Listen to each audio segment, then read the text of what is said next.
Marketing Today is sponsored by Lightmatter. Have you ever wondered how fast growth companies seem to build top-notch software applications so quickly? Or have you ever struggled to get your own company's UX and app to deliver the awesome customer experience you were going for? Yeah, I've been there. That's where Lightmatter comes in. Lightmatter acts as a direct extension of design and development teams at some of the world's top companies. Whether your company needs a website or an app, they can help. The New York Times, Bloomberg, Code Academy, McCann, and dozens of others already trust them. Check them out at lightmatter.com. That's lightmatter.com. Tell them Alan sent you. Marketing Today is going live on Wednesday, November 13th. I want you to join me in Durham, North Carolina, where I interview two amazing marketers. Jake Sorofman, CMO at Pendo, a newly minted unicorn company at $1 billion valuation, and Jim Geike, who's partner at One Better Ventures and has had stints at Burt's Bees, among other consumer-focused companies. So I hope you can join me Wednesday, November 13th, live in Durham, North Carolina with Marketing Today. To register, go to marketingtodaypodcast.com/events. I can't wait to see you in person. For all of us, it's about predicting where the consumer is going and getting half of it right. One of the things we want to do is create ads that don't suck. Embracing change creates great possibility. I'm Alan Hart, and this is Marketing Today. Today on the show, I've got back Dr. Augustine Fou. Augustine is an industry-recognized thought leader in digital strategy and integrated marketing. He was early in his career a chief digital officer for Omnicom's healthcare consultancy group. He's also had 20 years of management consulting experience and hands-on experience creating and optimizing marketing across traditional and digital channels. But he is probably most recently, over the last number of years, made a name for himself as a ad fraud researcher and auditor for many, many, many companies and publishers around the world. On today's show, we're going to take on ad fraud, and we've done this before in episode 73, so I encourage you to go back and check out episode 73 because we will not cover most of those topics. Again, we'll actually take on some of the misconceptions that marketers have about ad fraud. You know, this notion that I've got ad fraud detection, am I not safe? The answer is no. I only pay for performance. Doesn't that mean that I'm immune to ad fraud? No, definitely not. And then we're at the industry trade groups. Why we're not hearing as much as we should be from them on this topic. So today on the show, my conversation with Augustine Fou. Augustine, welcome back to Marketing Today. Thanks, Alan. Glad to be back. So I'm getting excited. I guess maybe depressed because we're gonna get an update from you on all things ad fraud. Yeah. You were on the show before, episode 73, and we covered a lot of topics like who's profiting from ad fraud, who's losing. We covered things like ads.txt, as well as walled garden providers like Facebook and Google. And so I thought it'd be a great idea this time around to cover kind of some misconceptions. Because I think as you and I both talk to marketers out in the marketplace, everyone seems to think that they've got a handle on this. Yeah. And so we'll tackle some of those misconceptions, if you will. And but before we do that, I thought maybe I could get you just to define ad fraud, just so we level set for everybody that's listening. Yeah. And I think that's very necessary because right now, a lot of the industry thinks of ad fraud as IVT, so the acronym for invalid traffic. And that's why the industry reports like from the ANA and White Ops and others keep citing IVT. And the tag reports keep citing IVT. But invalid traffic is, to me, almost an outdated term now, right? When we move into the worlds of mobile and app and CTV, it's not invalid traffic that goes to a website like it was before, right? So that was perfectly fine in the early going, right? So when you have fake traffic going to the site, you would detect those, and those are caused by bots and things like that. But when you think about a mobile app like a flashlight app, that is committing fraud by loading ads in the background or staying on 24/7 when the human's not using it, that's not technically traffic hitting a website, right? That's why I'm saying IVT is an outdated term.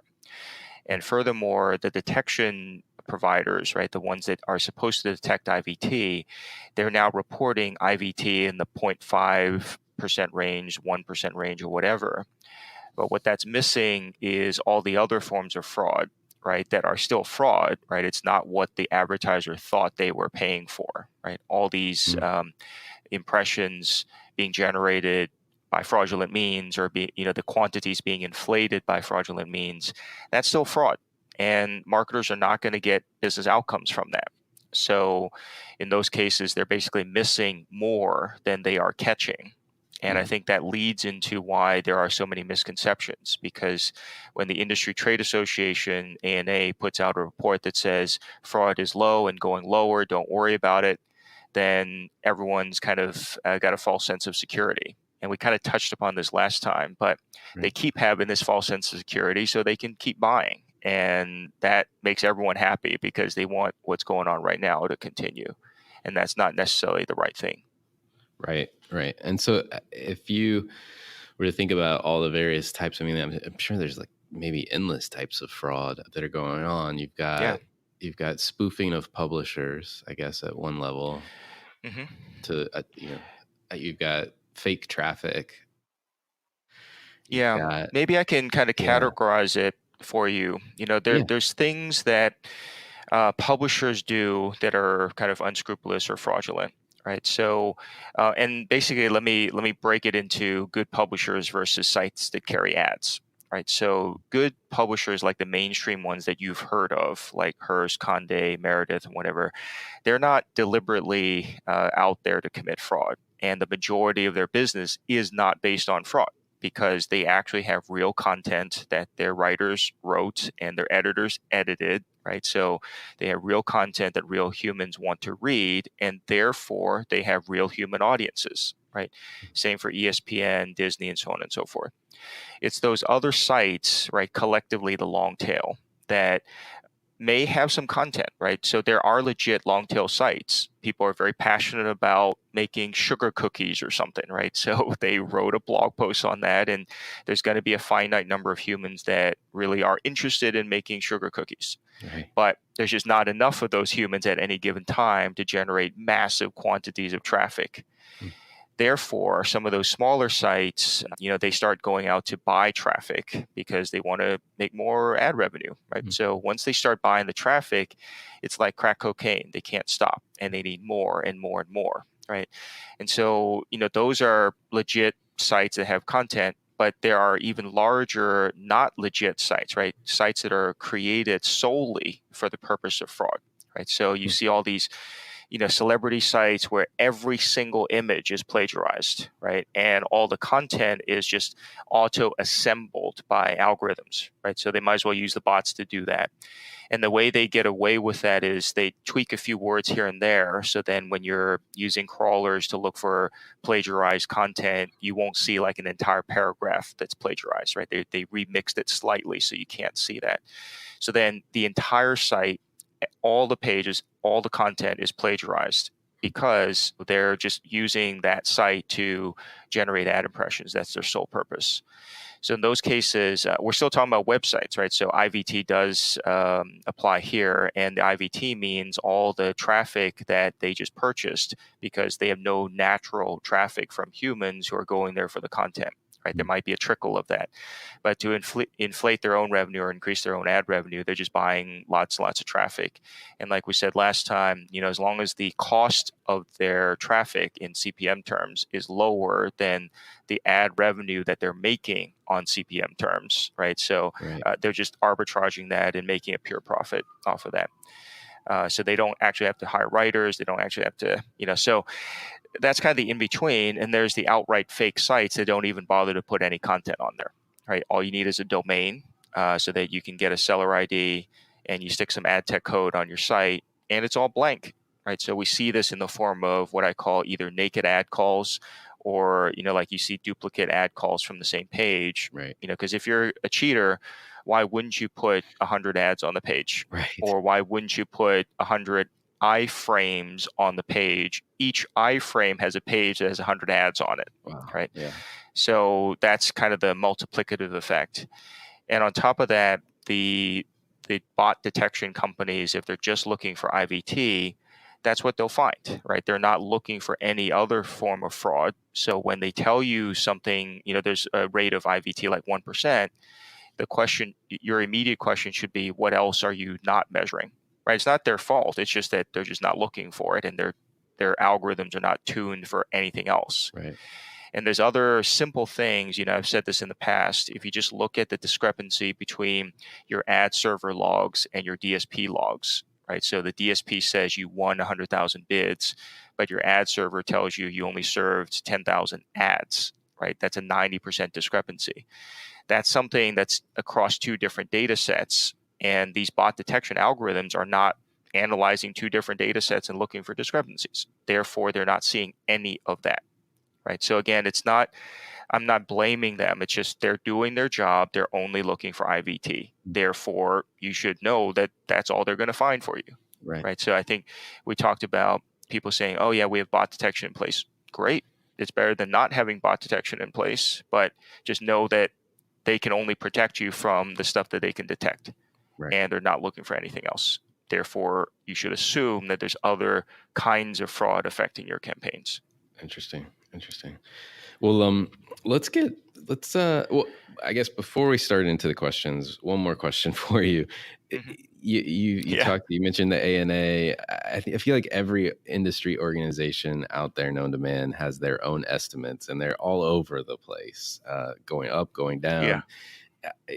Do you have your own estimate that you feel good about in terms of how much fraud is going on right now, and whether it's growing or shrinking? So my standard answer is no. I don't usually give an industry-wide estimate, because if I did, I'd be no better than all those others. Right. And the reason I don't do that is because I only get to see a slice of the universe. And any statement about the rate of fraud industry-wide is going to be an extrapolation. And as a scientist or as a mathematician, you know that any kind of extrapolation requires assumptions. Right. And, those are just makes it more and more incorrect. So I don't necessarily even say their numbers are right or not. I mean, I will tell you that the ANA White Ops report was correct. Technically, everything was correct, and White Ops added in all the caveats. The problem, in terms of what was measured and what was not measured. Right. The problem was that most of the press that came after that didn't take those caveats into account. Right. So White Ops clearly said in the report that we didn't measure this, like CTV, video, OTT, all that kind of stuff, because it simply wasn't measurable. So what they are measuring is just a slice of the universe. And so if you know to kind of narrow your mind to say, okay, well, this only applies to display ads and only the ones that we could measure, then that's fine. But if you look at the headlines that came out after the ANA press release, it said fraud was going down. Don't worry about it. We're winning. Right. That's what gets carried through in the press. And so that is what's misleading, not necessarily that the data is wrong. Right. The data was right. It had the caveats, but the PR that came after it was what was misleading to marketers. And at a time when they should be more vigilant, or the most vigilant ever, rather than the least vigilant ever, because the problem is larger than it ever has been before, simply because there's so many more dollars in digital now than there were 10 years ago. So even if you assumed a constant rate of fraud, there's way more dollars at stake now than there were 10 years ago or even 5 years ago. Right. So that's kind of how I think about it. I don't say a rate. Now, I do say that in certain client campaigns, the rate of fraud could be 99%, could be 100%. Because in those cases, depending on where they're buying from and depending on whether they do any homework themselves, they could be subject to 100% fraud. So if I set a range, I would tell you it's between 1 and 100%, right? And it depends. Right. And the reason 0 is not included in that is because there's always some fraud, and there's probably fraud that I can't see or that I've never even looked for. Right. right? And so that actually brings up an important point here, and I've called it asymmetric warfare, right? The good guys are always at a disadvantage to the bad guys for a very simple reason. With the MRC standards, I'll just use viewability as a simple way to explain it. It's 50% of the pixels of an ad in view for 1 second, right? So that is like a goalpost, right? A signpost. And all the bad guys have to do is match that exactly, right? They have to hit that standard exactly, do just a tiny bit better, and then they'll get marked as viewable. Or in terms of the bots, it'll get marked as valid versus not valid, right? So they know exactly what they have to optimize to get marked as valid. So they have goalposts. Whereas the good guys don't even know what they don't know. They don't even know what to look for because all the bad guys are using techniques and technologies that the good guys have not seen before. So literally, they and me, right, we're kind of fumbling around in the dark looking for, okay, what's the next kind of fraud that I haven't thought about that the bad guys have been committing for 10 years? Right. And then we discover it, right? So I think the recent kind of flurry of news that you've seen, right, since the latter part of 2018, and literally every month you've seen a big or bigger case of mobile fraud being outed. So remember Cheetah Mobile, remember Qtech, all of those like emoji keyboards and CC Cleaner and all that kind of stuff. Whether they did it or not, they said, oh, well, somebody injected malware into our app and therefore it was loading ad impressions. Right. Okay, I'm not blaming them or whatever, but the fact is you have apps that have been downloaded hundreds of millions of times that are committing large-scale ad fraud that were completely invisible to IVT detection because they were not looking for it and they did not know to look for it, right? So all of that means good guys are always playing catch up. And sometimes it might take them years to catch up because they simply didn't know of a technique that the bad guys were already using for years and years. Yeah. Right. So that's why it's all, we're always at a disadvantage, especially when it comes to tech. Right. So it's kind of even worse than what we had previously said, like it's an arms race. It's an arms race if you have two parties that are somewhat on the same playing field, right? The bad guys are so far ahead, it's not even a fair arms race with the good guys, right? No, that's true. And, this is a quick aside, but I feel like fraud's even coming to podcasting, frankly. In the last, I've just noticed it in the last probably 6 to 9 months, the number of outreaches on LinkedIn of all places. Oh, yeah. Yeah. I mean, it's the medium that marketers want to buy. Right. So, literally, this is nothing new because in the print world, right, that's why we had to have something called the Audit Bureau circulation, right? Because publishers were caught some publishers were caught cheating, inflating their print circulation numbers and TV ratings, all that kind of stuff. And then even in out of home, right? So now as a digital out of home moves into programmatic or is bought and sold programmatically, did you actually check how many impressions there actually were? Right. So now the form of cheating with DOOH would be just inflating the circulation numbers or the viewer numbers so they can sell it for more money. So at some point that's got to get audited so that buyers will know, okay, yeah, that's actually the right approximate number of people who saw the billboard. Right. That kind of stuff. So there's fraud everywhere. You just have to assume it's there and look for it, right? Don't assume that it's not there and think everything's fine. Yeah, no, that's true. Well, so let's take on some of these counterintuitive things. So, you've heard a marketer, I'm sure, say this. I've heard it myself. I've got fraud detection in place. Am I not safe? Yeah, that's pretty simple way of thinking about it. There are most of the marketers actually think, okay, they check that box, it's fine, and the fraud detection vendor keeps telling them everything's fine, and the agency keeps sending them those reports that say everything's fine.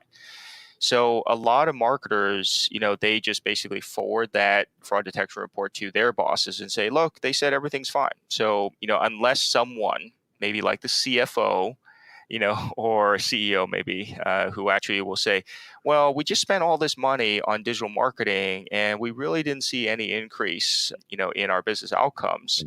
Unless they ask that question, the marketer is more than happy to just keep doing what they're doing because it's familiar, it's comfortable, and they've done it for a while, right? So that's comfortable for them to continue. It is uncomfortable for them to actually look deeper. So, there's only a handful of marketers who have the courage to actually look further and ask harder questions and say, okay, well, the fraud detection reports all sound rosy and fine and all that kind of stuff. But let me actually do a little bit more hard work to say, can I correlate any of this digital ad spending to business outcomes? And I think one of the best experiments marketers can actually run, and again, this is going to be scary, Right. but I've said this to many marketers that I work with, do a kind of a blackout test, right? So turn off your digital marketing spend for a day, Right. maybe for a week. And if you don't see any business outcome change, then leave it off for one more week and so on and so forth, right? In that case, we kind of eliminate the debate between, oh, was it fraud or was it not, right? Because in this case, when you went dark on your digital spending and you saw no change in your business outcomes, that meant whatever digital spending you were doing, whether it was fraudulent or not, just simply didn't drive business outcomes. Therefore, it's not worth investing in anymore, right? So that's going to be the clearest cut experiment that any marketer could do. Right.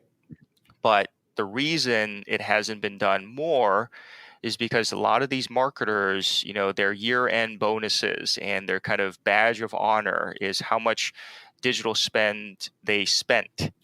So, they don't want anything that's going to tell their bosses that, oh, well, you couldn't spend all of it, so you won't need as much next year, right? Because their badge of honor that they proudly put on their LinkedIn is, I control $60 million of spend, right? So their job is to spend it all, not to actually look for fraud. Yeah.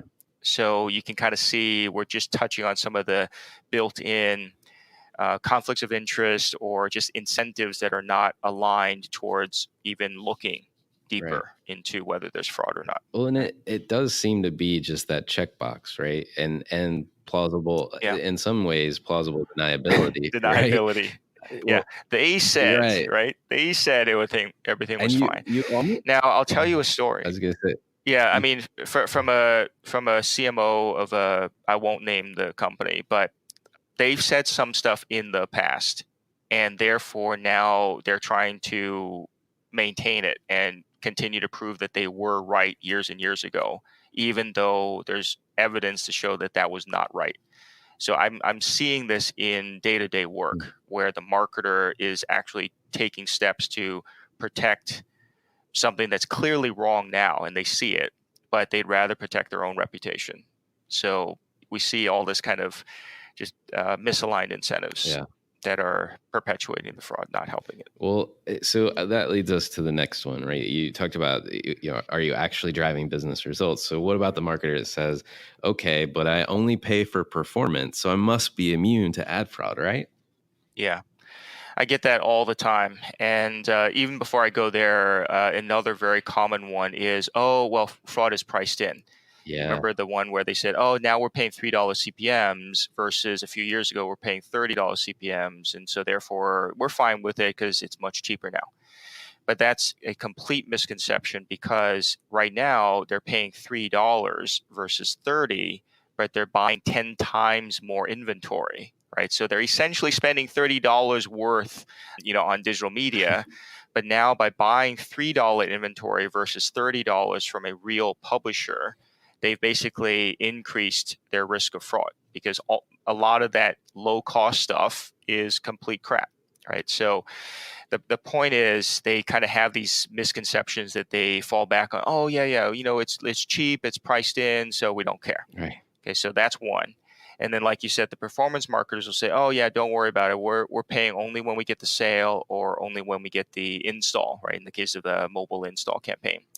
But again, you might remember over the years, many mobile attribution platforms, right, starting with Tune in 2017, they looked across 800 mobile ad exchanges. Right. First of all, why the heck are there 800? Right. Okay, but they looked across that, and the top 8 were 100% fraudulent. right? That means every install that they claim to have generated were all fake. And then the next 30 something, I think 35 or so, were greater than 50% fraud, right? So in those cases, marketers should know that even though they're paying for the install, or actually because they are paying for the install, right? The bad guys are going to do the exact thing that they need to do to get that payment, right? So they will now use fake mobile devices using mobile emulation software, right, in a data center to make it look like they downloaded and installed your app so that they can get paid the $5 bounty, the $10 bounty, or whatever it is. And remember the Uber lawsuit, right? The second lawsuit that they filed recently. All of those details showed that those mobile networks are basically faking the install or claiming credit for what would have been an organic install, right? What that means is a human would say, "Oh, I want to download the Uber app," because they just wanted to download the Uber app, not because they saw an ad or they clicked on the ad, right? So that's organic. They downloaded it because they wanted to. But by tricking the attribution provider, by click flooding and doing all those other fraudulent things, they're now doing what we call organic stealing, right? So they're basically claiming credit for the organic install and making it look like it was a paid install caused by them so that they could actually get the cost per install. So the key lesson here is for marketers to know that if you're paying on an install basis, that specific thing will be what the bad guys fake, right? If you're paying on a click, they'll fake the click. If you're paying on an install, they'll fake the install. And furthermore, if you're paying on the sale, like you're doing an affiliate rev share, right? Affiliate fraud has been around longer than all of this programmatic stuff. So by the same token, they're faking the sale. So in some of these mobile examples, what we're seeing them do is because the attribution URL contains all these different bits of information that tell you who drove the sale, what item was purchased, who purchased it, what amount was bought, and all that kind of stuff. All they have to do is construct a URL that has all those parameters in it to make it look like the sale occurred, even though the sale didn't actually occur. Oh, And so if you're looking at those records from your attribution provider, you might be tricked into paying out the cost per acquisition, right, the CPA, even though the sale never actually happened. And you probably as a merchant won't even know that until 30, 60, 90 days later when you look at your other data from your other books to see if the sale actually occurred, right? Very few companies have the real-time processes in place to make sure that's the case. So I think these are just examples of loopholes that the bad guys keep exploiting. And so hopefully the moral of the story is for them to actually don't assume that sales are immune. So that's how bad guys can fake the install. They can also fake the transaction. They're not actually spending any money, so it doesn't cost them anything. They're just tricking the attribution to make it look like a sale occurred. So the moral of the story is for the marketer to just assume that the install can be faked, the sales can be faked, and that even as a performance marketer, they are not immune to fraud. They need to vigilantly or continuously look for whether fraud is impacting their campaigns. And it could be something as simple as common sense, like how the heck did we get 1,000 sales in a minute? Right? That's not possible. right, Things like that. right. Or Right. all the Well, humans bought the same shoe or something. So they should just look at the data and they'll start to see something strange. yeah. Well, it just blows me away, frankly, that this problem is so bad, and that, like, we've already talked about the industry trade orgs and the fact that they keep that while the reporting that they might be doing, like white ops you mentioned, may be accurate, it's only a fraction of the total universe, and we're still getting headlines that say everything's fine, just keep going on Yeah. with what you're doing. It's driving me crazy. Like, you would think there would be some organization out there that would be like the truth seeker. Yeah. Unfortunately, there's more organizations that are there to protect the status quo, right? So they're kind of Right. cheerleaders for the industry because the industry players are the members that pay their dues. So obviously they're going to try to protect the status quo and not out their own members, right? Otherwise they lose membership fees as well. So Right. you can't rely on those trade associations to do anything for you. And furthermore, if you think about the whole, oh yeah, we'll regulate ourselves, right? When has that happened? And when has that actually worked, Right. right? In what industry Right. has that ever worked? And even, think about the financial crisis. Even the ratings agencies like Moody's and whatever were rating essentially junk bonds as AAA so that people could keep buying, right? So they were in on it, right? And the regulatory bodies and whatever are not necessarily going to be there to help you solve fraud, right? You're really, if you care about your own dollars as a marketer, you got to do that work yourself.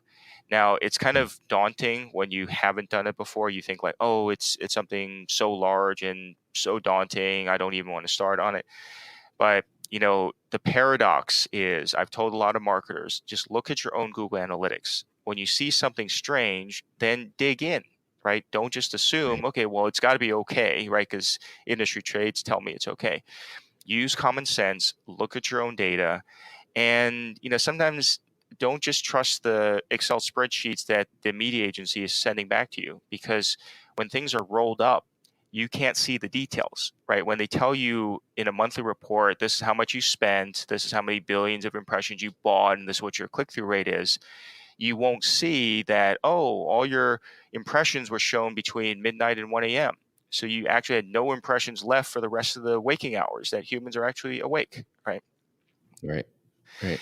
So little things like that. If you get rolled up reports or summary reports and all that kind of stuff, just dig deeper, ask more questions. And it's more of a process, right? So you've heard me say it's not so much the technology, it's more a process. And I typically Yeah. call it an audit process, right? Audit yourself, look at your own data. And if it doesn't make any sense, ask about it. And I think that's Right. how marketers will really be able to solve a lot of the fraud for themselves, not just take the word of other folks. Right. Right. Well, you've also heard in the trade, if you will, about certifications and Yep. accreditations, and trying to stamp yourself to Yeah. approval. I'm assuming that those don't work either. Well, let me put it this way: who are the ones who always wave their certification in front of you, right, and say, "Oh yeah, we're certified, we're clean," right? Who needs to do Right. that the most? Right? It's the bad guys, because they'll say, "Oh yeah, we're certified, therefore keep buying from us." Right? If it's a big publisher, they don't actually need those certifications because they were clean to begin with. Right? So the Right. problem I have with those, right? Certifications in general are good, but the way it's been carried out so far has been basically no good, because first of all, it's self-attested, right? So it's kind of like a bad guy saying, "Oh yeah, I'm clean, I'm honest, I'm good, and I promise to do the right thing." Okay, how many bad guys do you know actually then go ahead and do the right thing? Okay, so Right. just use some common sense. That kind of self-certified, self-attested, self-declared doesn't work.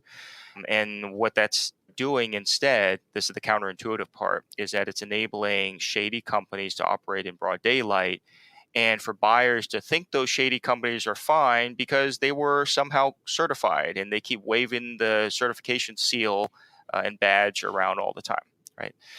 So in those cases, certification doesn't work.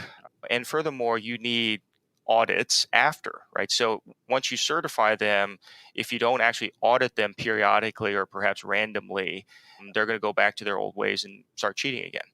Right. That's why this is Right. proven in industry after industry. So, say, for example, the USDA, right? Beef slaughterhouses. They actually have to have inspectors go in quarterly or monthly to see if they actually still adhere to the standards, right? Or still doing what they Right. said they would do.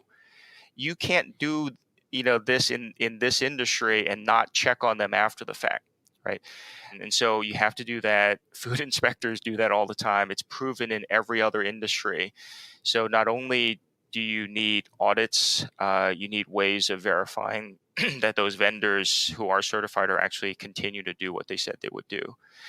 Now, Right. there's some other technical issues in here, because some of these trade bodies, standard setting bodies, certification offering bodies don't have their own tech, and they don't have a truth Mhm. set. So first of all, if they haven't looked at the data long enough, they don't really understand what they're seeing. Well, first of all, they don't even have the tech to collect the data anyway. So, right, they can't actually do it. And even if they could collect the data, they don't have a truth set to say, okay, well, this is what human activity should look like, or this is what bot activity does look like. And therefore, they can't actually check if any of the measurements are correct or not. Right. So with that, it's like, okay, it still goes back to the marketer, right? It's up to the marketer to still see if, despite all the certification, despite all the fraud verification vendors saying everything's fine, you're still seeing something strange in the data. And you've seen me tweet out, it's simple things like, oh, well, here's a site that has 100% Android 9 traffic. Does that seem Right. normal to you? Right? Humans use Right. other kinds of devices like laptops and PCs and iPhones. A site shouldn't, a real site shouldn't have 100% Android 9 traffic. And so when you actually see something like that in your own analytics without any specialized tools, you should ask questions. Or better yet, you should say, okay, well, I'm just going to decide not to buy from them or not. Right? It doesn't matter whether my tech or your tech or any other verification tech marks it as valid or not. Common sense will tell you something is wrong there.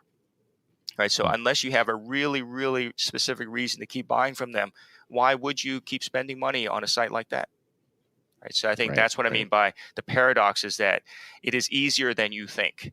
Right. If you actually just started building up the practice of looking at your own analytics, you'll know how to do it. Right. Right. Well, so talk to us a little bit about like what you're seeing that the well-funded VC, Yeah. multi-million dollar back detection companies are not, because it comes like the more I hear you talk and describe this, it seems like they're just not looking at the data like at all. Yeah. Well, it gets back to the whole asymmetric warfare thing, right? So the people who are building the algorithms, right, and that's like one or two key engineers within these companies, right, not the rest of the organization, right? The rest is sales, account, and whatever. They're non-technical. They don't actually understand how the tech works. So all they can say is, oh yeah, we're MRC accredited, trust us, our number's right. So those are not the people who are going to be able to improve the algorithm. So there are a couple of people, maybe data scientists, maybe engineers, who are actually looking at the data and trying to improve the algorithm. But those folks may not even know what to look for, right? So we're kind of trying to look at the data to look for anything strange, but then we'll have to try to explain whether it's fraud or not, right? I'll use a simple kind of a geolocation example to illustrate. So when I see a chart where all the dots are concentrated in Southern California, okay, on the one hand, you might say, oh, well, that looks a little strange. Why is it all in Southern California? But then you ask the question of the actual campaign manager or the brand to say, why does this campaign look so strange? We thought it would be, spread out across the country. They say, oh, we're just targeting a Toyota dealership or something in Southern California. So then, oh, okay, well, what looks strange in the data is actually valid because that was the business reason to do that. Whereas in another case, when we see very, very sparse data points, right, spread out across the country, I mean, the ones that correspond to Ashburn, Virginia, Bozeman, Montana, right, all the Amazon data center Data locations, centers. Right. that looks like that because it's all coming from data centers, right? So just looking at the data itself without also asking business questions, you can't even tell what data is legit and what data is not. So unless those engineers who are trying to upgrade the algorithms are doing that kind of stuff, right, interacting with clients all the time and whatever, what they look at in the data may or may not be fraudulent. And then, they're trying to figure out what else to build into the algorithm. So all of that, I mean, I'm sure they're doing that. And fraud detection companies are good. It's just that they're not fast enough, right? And I mentioned before, if their entire algorithm is tuned for looking for bots and IVT, they're not yet able to catch the in-app fraud and CTV fraud where JavaScript is not allowed, all that kind of stuff, right? So that's why they're behind. And the other very simple practical reason is that they're kind of all big companies, so they have processes in place, right? So even if the CTO wanted to make an algo change to their bot detection, they have to first write it, They have to then put it into staging for testing, and then so on and so forth. Like, how long is the testing going to be? And then what approvals do they have to get before they can roll that into production?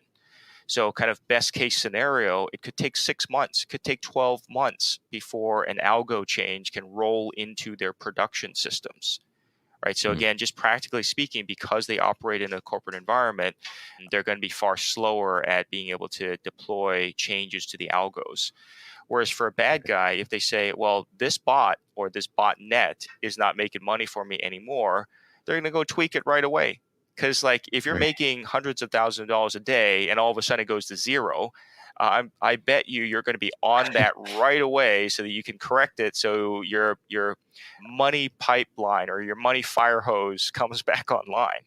You see what I'm saying? So you're on that. You make the algo change in your botnet within minutes, and then your money fire hose starts up again. Right. So that's the difference between, the good guys are just kind of handicapped in that way. Right. We just can't act as fast, and we also don't have goalposts or signposts to know, okay, we have to hit exactly that, right? We're kind of just fumbling around in the dark trying to figure out what's fraud, right? But unless you do that all day long, every day, you're going to be behind. I'll just put it that way. So it's not that I'm doing anything more, whiz bang or anything. I'm just looking at the data every single day, right? And when I see strange things, I dig in, and that's how you can find the fraud. And that's how we're seeing a ton of other things that look completely not real, right? Humans just don't act that way.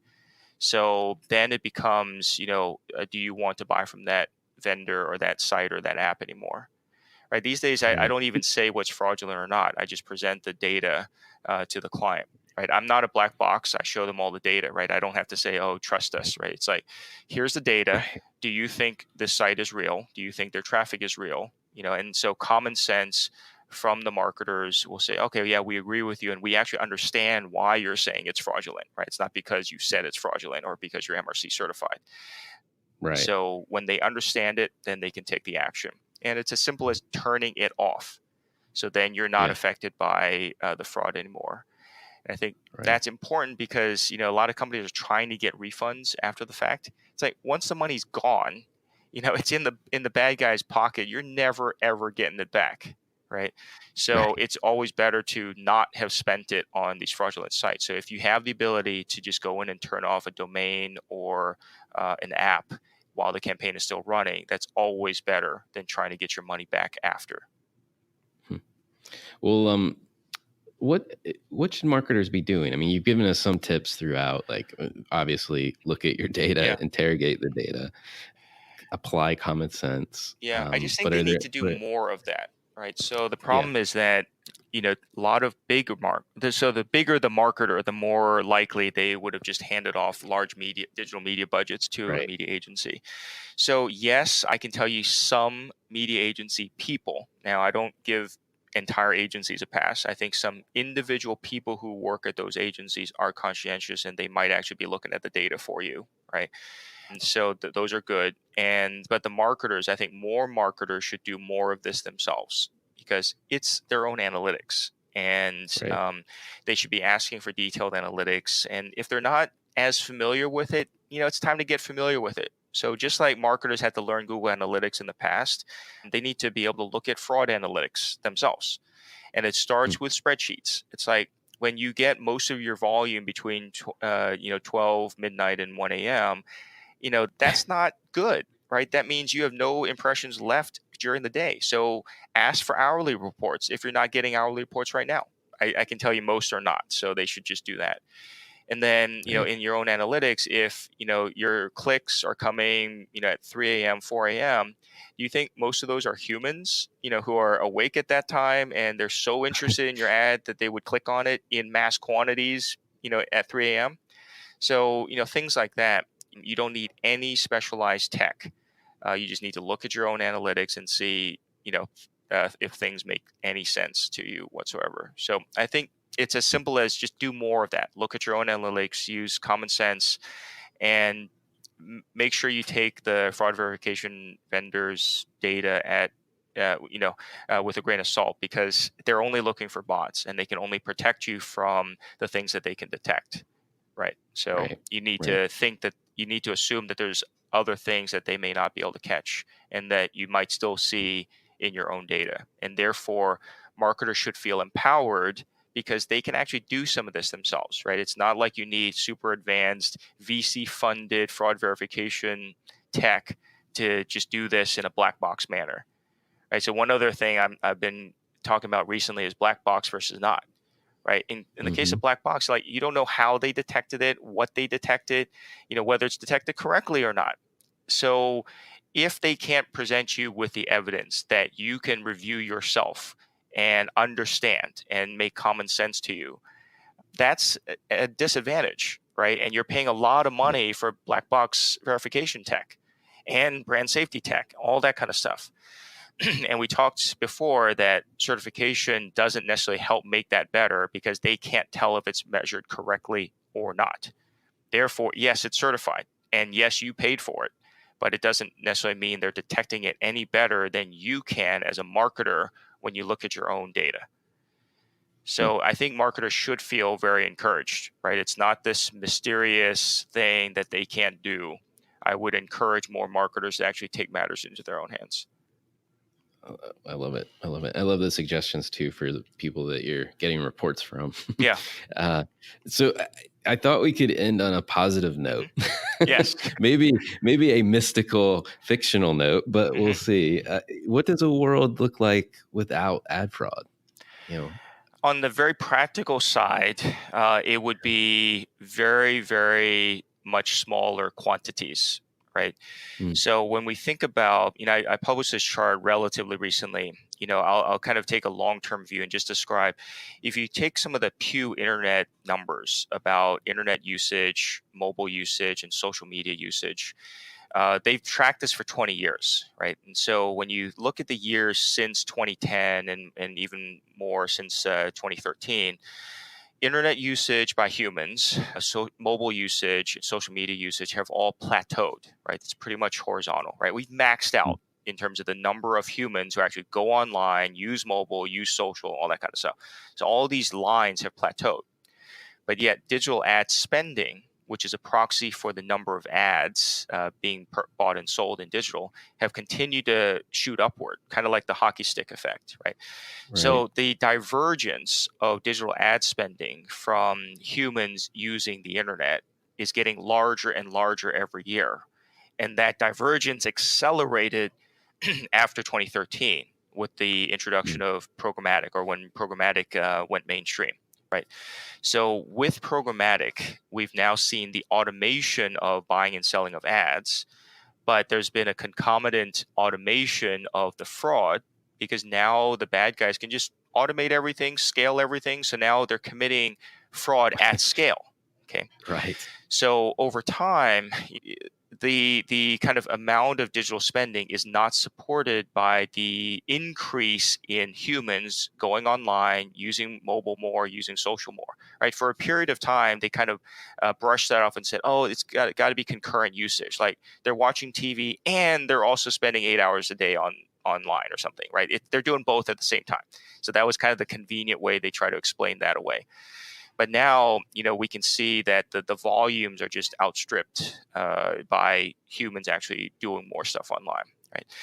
So the world, if we were able to correct a lot of this ad fraud, we'll get back to a kind of a lot more rational world, right? The numbers of impressions are going to be way smaller. The number of clicks you're going to get is going to be way, way smaller. But then they're going to be real, right?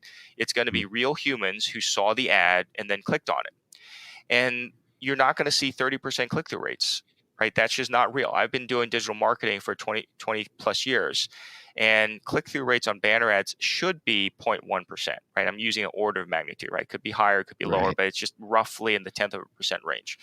So that's what you should be expecting, but then those are real, and that's probably a real human who actually liked your ad and clicked through and actually wanted to buy something from you, right? So it's going to be really hard.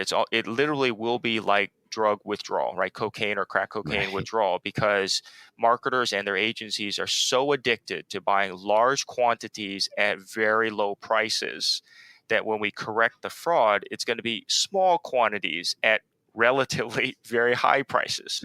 Right. But the very high prices, say $35 CPMs, that's what it was in 96, right? That's what it was when real publishers had real human audiences and they needed to monetize it, right? All of this low-cost crap is crap, right? And a lot of the marketers got addicted to this. So it will be like physical withdrawal pains that they have to go through before we can get to this new state where it's actually real digital marketing. So I consider what we're doing right now to be not even real digital marketing, because everything, all the quantities are inflated, all the clicks are inflated, so on and so forth. So it's not real.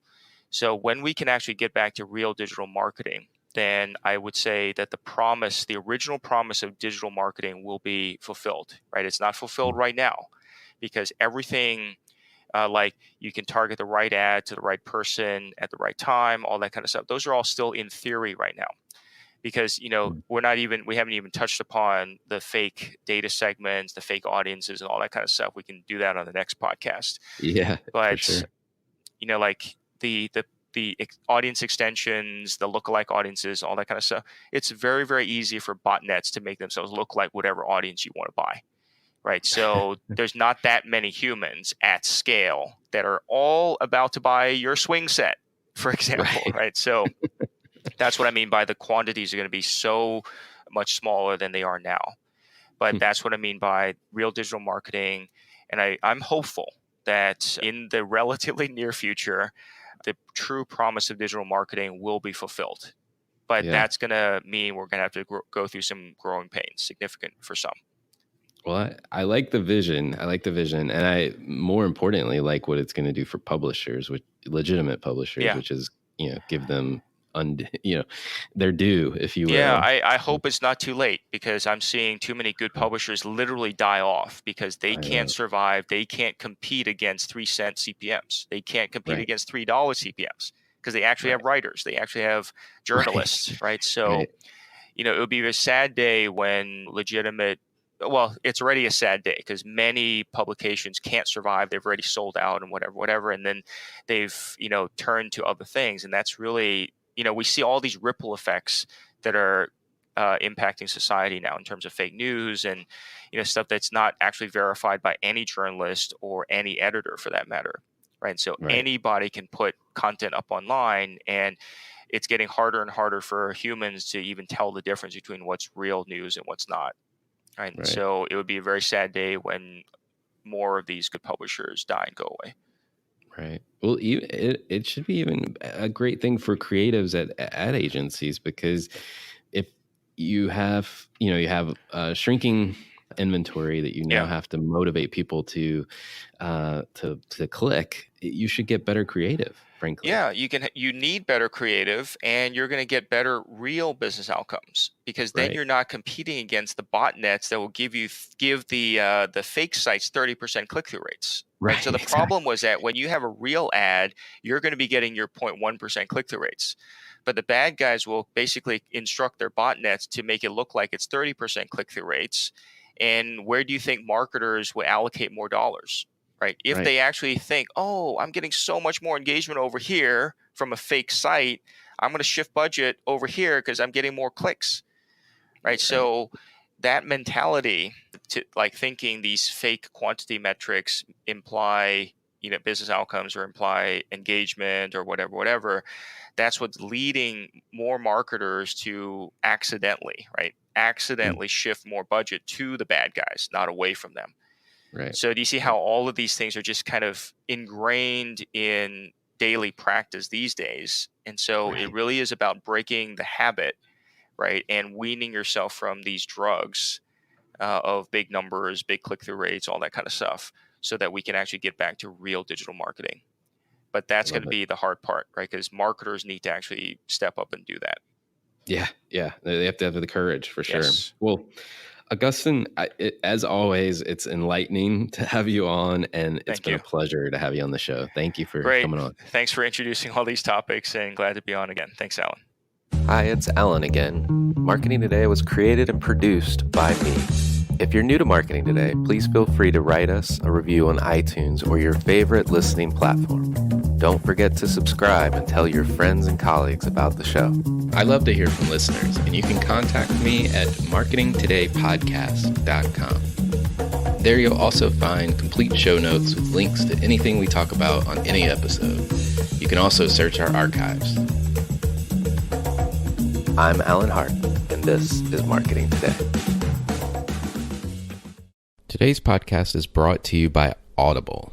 You can get a free audio download and 30-day free trial at audibletrial.com/Alan. And Alan is spelled A-L-A-N for those that don't know. Again, audibletrial.com/Alan. Do you struggle to get your website or app to deliver the awesome customer experience you were looking for? That's where Lightmatter comes in. Bloomberg and McCann already trust them. Visit lightmatter.com. That's lightmatter.com. And tell them Alan sent you.